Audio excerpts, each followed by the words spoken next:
Pripun Pak, Arjuna cocok napa mboten? Cocok nggih. Cocok mboten cocok wonten niki ya. Heeh, penyanyine tur ya sing enak iki Mas, sing ayu mlebu pabrik. Oh mlebu pabrik. Ya alhamdulillah.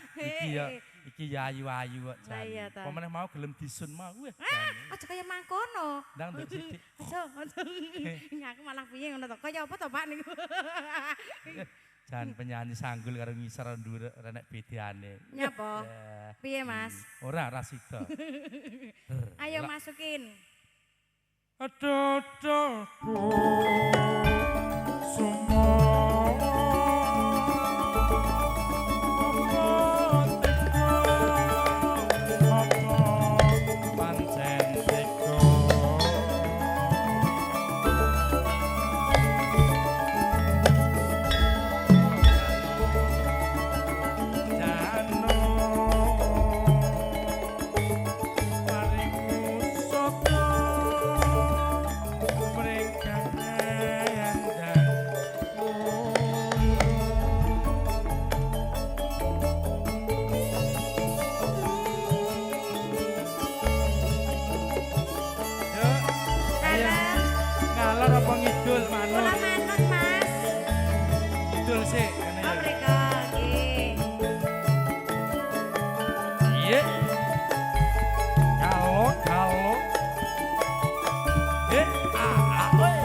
Lah guyu rasan-rasan iki kok. Aku dadi melu guyu ya. Ya ora ngono bapake ngomongke sing itu arisan semen mau sapa to, Guys? Ngono. Apa iya to, Mas?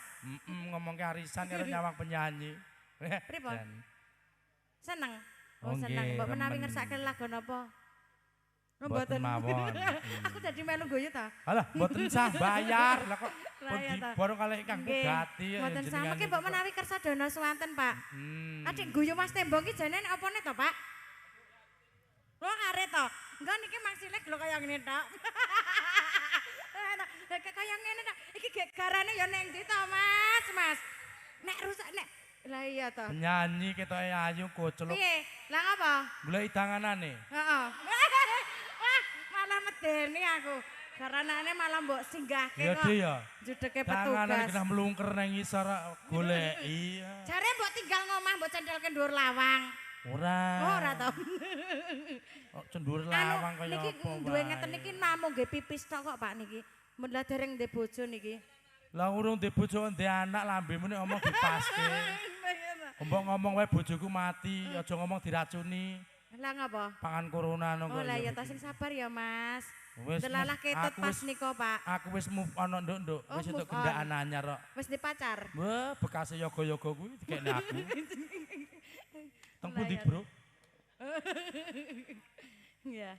Ayo masukin Mas. Lali aku lebokno dhewe. Oh iya, nesu ngono ae marah. Ora nesu ora. Nggih, masukin ya Mas. Monggo. Dadaku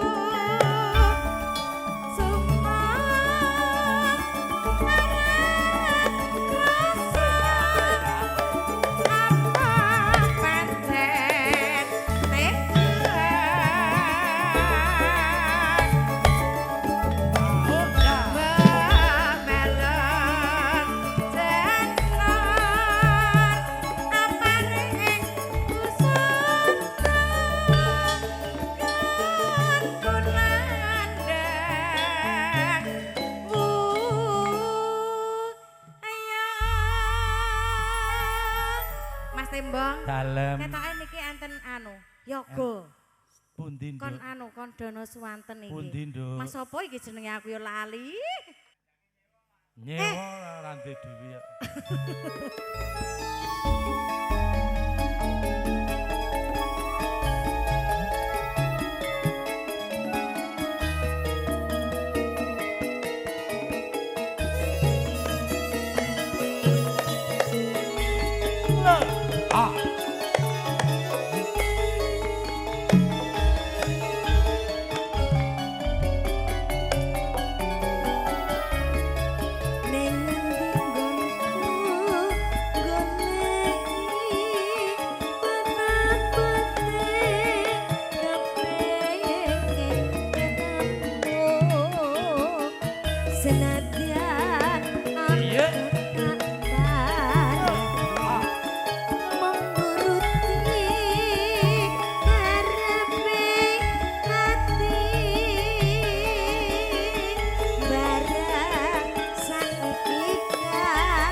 Nggonku goleki potap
Nganggo mandek pok leru ki mau.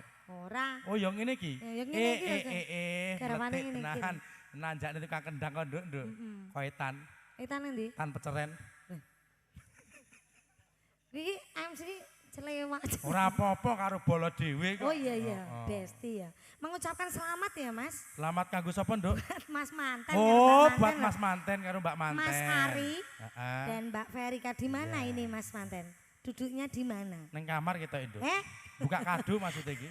Iya, selamat berbahagia. Nah, semoga menjadi keluarga yang sakinah mawaddah warahmah. Amin. Segera mendapatkan momongan ngono ya, Mas. Amin. Tungane ya gugu Nduk. Wong omah-omah ki nek randang di anak ki susah. Lho, cek nyaron kae seperti randang anak, Nduk. Cek nyaron kae lho susake banget iki, Mas. Lah bojowe nang duwe soalé. Iki yang ngawur rung di bojo kok kan dia. Lajeng. Mbok menawa anaki tanggane. Iya, Nduk. Kaya ngene Mas lelakon mien ngomong kok dadak ketemu yen pancene dipisah gawe kena ati saklawase. Sampun Kang Mas. Sampun katur, gelo. Nggih. Ngejok wonten nggih maksude. Ya, Nduk. Ya, Cok. Petis manis, Cok.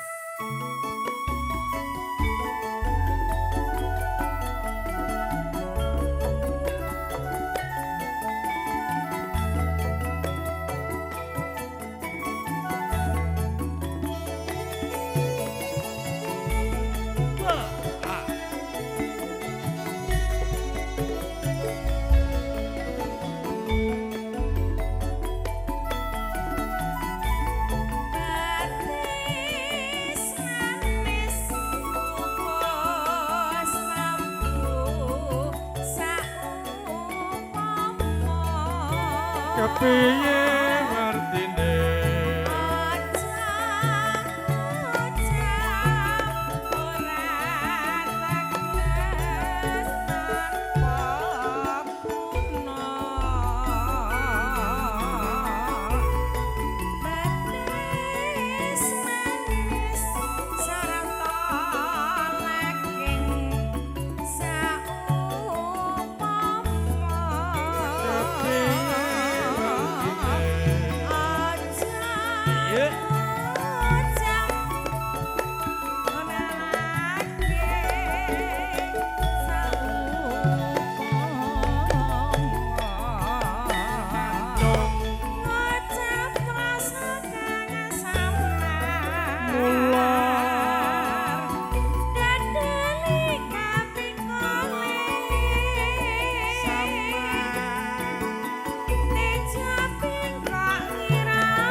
aku melu Arjuna warang-arang metu lho, Nduk. Oh nggih. Sekali metu ora suwe.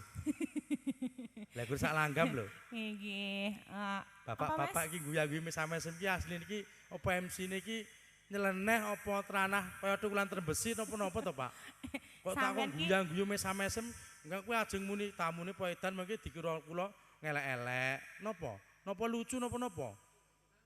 Oh seneng. Seneng remen. Alhamdulillah nek seneng itu pasaran, Bro.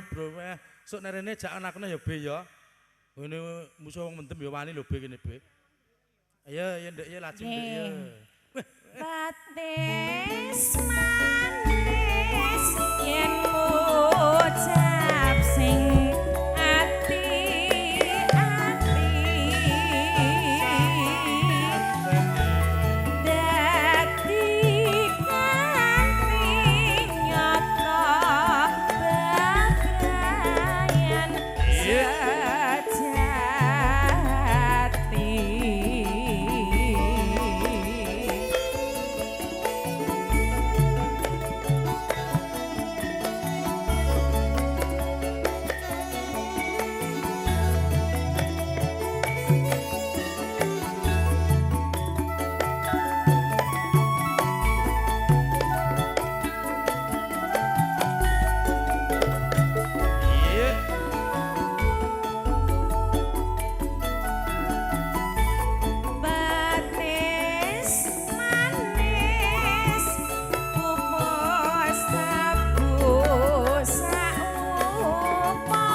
sampun matur sembah nuwun Mas Nggih, Embong sampun katut.